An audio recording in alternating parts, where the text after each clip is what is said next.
Yeah, and yes, while you could make the suggestion that Yuka was creeped out by Morishige, there's no really reason to be.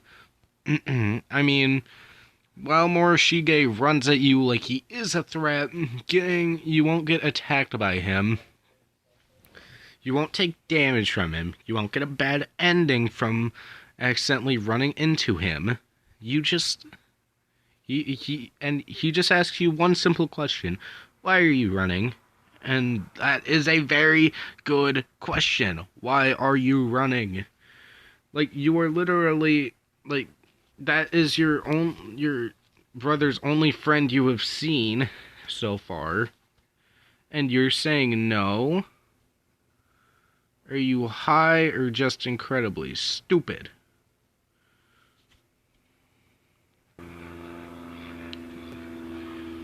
Oh yeah, and then we meet this guy who's basically a gaifu if he wasn't going to murder everyone.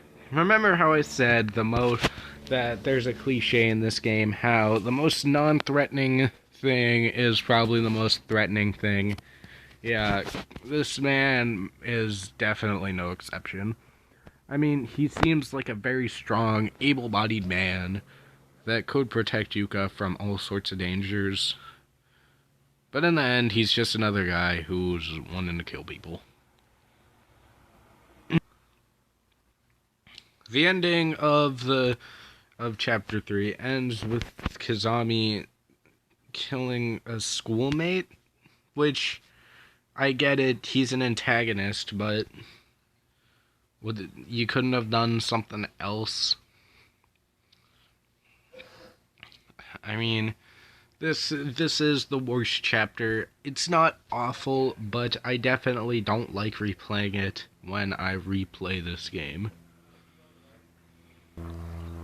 Then we reach chapter 4, which I will admit is better than chapter 3, but still has a ton of flaws. My main problem with this one is all the shit of all the changes in which party to use. It's a problem I really have. I mean, I I get why they did Seiko, not Seiko, Ayumi and Yoshiki,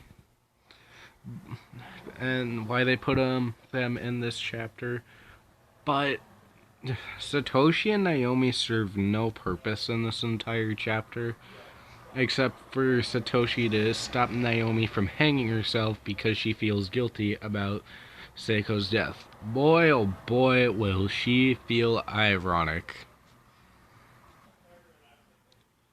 Also, you can actually let Naomi die in this, which I actually found out doesn't really do much. You actually just get an extra ending to to chapter 4 instead of the actual ending. So basically, you still have to save Naomi, which is the same problem I had with chapter 1. But I mean, it, the I and for the most part, Yuka isn't even in the chapter 4, and she's probably the one I'm probably most concerned about because I mean, she's the last person that was in the last chapter, so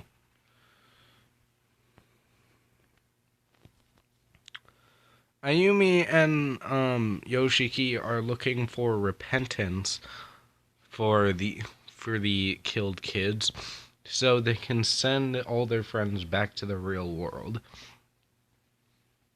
And Satoshi and Naomi are just wandering the school. They're not even really searching, they're just searching for other stuff. I mean, since he can't get to Seiko, since he can't get to Yuka, then what's the point? Meanwhile, we get some backstory into the world's scariest gaifu, and I'm not sure why we need this. It doesn't do anything with the story, and I don't really like it. Also, there's another bad ending that kind of ticked me off regarding gameplay on how to not get the bad ending. I can't say that it's not bad gameplay, but it is very frustrating gameplay. It is based on memory, and I suck at memory. But after Naomi wakes up from her coma, I mean, you don't really need Satoshi and Naomi at that point. Not until the next chapter, at least. The rest of the game consists of Yoshiki and Ayumi finding the repentance for the killed souls, and then we realize just how taller Yoshiki is than Ayumi. I didn't feel like I should have mentioned it, but I did. Sue me.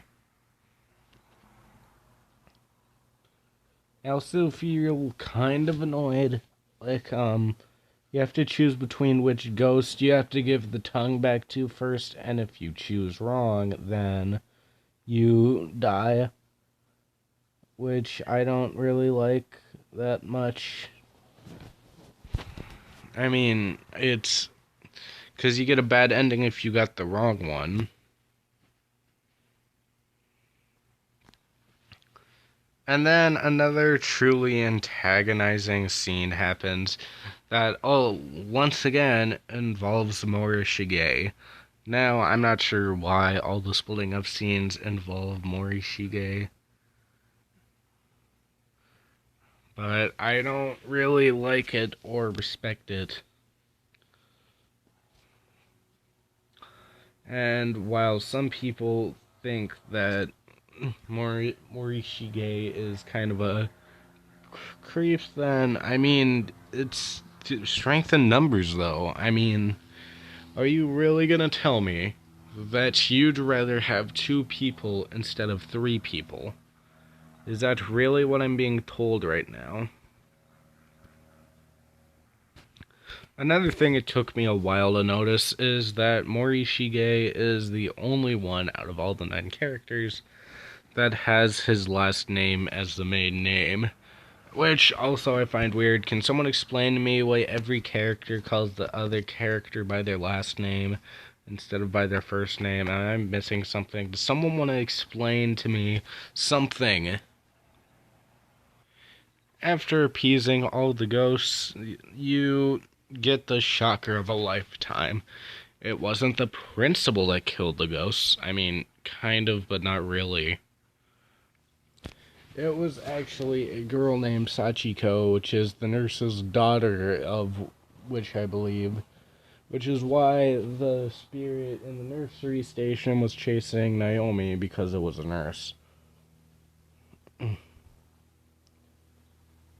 Also, you get this very intense scene in Chapter 5, and also, can I say, Chapter 5 is much better than Chapter 3 and 4. Chapter 5, though, is probably the least scariest out of all of them, unless you're talking about bad endings. If you're talking about bad endings, then, oh my god, you are in for shockers. Absolute horror fests that you will only live to see if you are 39. For the most part, though, the scene itself is chapter itself is very good, if not missing out a few key parts. Now, I was thinking about telling you the twist with Seiko and Naho, but I'm not going to. That's something you guys will just have to do on your own, because it's a really shocking thing that happens. I recommend you guys search up Corpse Party and see what happens at the end with that regards Seiko. It is very surprising and very emotional. So what is my main opinion on Corpse Party? Blood Covered. I believe it is a very amazing piece of work that was only done by a group of what I think 8 people, not including voice actors. This was a very amazing a very amazing feat to do. And while I do think that this game has flaws, overall I'd give the game a high 9 out of 10. It is very scary. And it's debatable whether it's going to make my top 10 favorite games of all time list this year, because I usually update my list because my opinion changes a lot. But I'd say this game, for right now, barely misses the top 10 for me.